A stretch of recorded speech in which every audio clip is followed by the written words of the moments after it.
माझ्या अटी तुम्हाला मान्य कराव्याच लागतील. मी सकाळची लवकर उठणार नाही. मला चहा नाश्ता बेडवरच पाहिजे. मी घरातील कामे करणार नाही. मला कामाची सवय नाही. पप्याचा डबा सासूबाईंनीच करायचा. अगं नवऱ्याला पप्या म्हणती वय ग, आहो जावो करावं. ते माझ्याच्यानी होणार नाही, कळलं? अरे पप्या, हिला हिच्या आईची शिकवणी दिसती. तिनेच हिचे कान भरलेले दिसतात. सारखी फोनवर असायची. अहो पप्पा, ह्या बायकोच्या विचाराने माझं बी डोकं उठलंय. काय स्वप्न बघितली होती लग्नाच्या आधी, सगळ्या आयुष्याचं वाटोळं होऊन बसलं माझ्या. नको नको केलं हिने.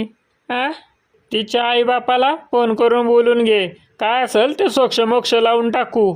काय वाटायला आलं माझ्या पप्याच्या बाया?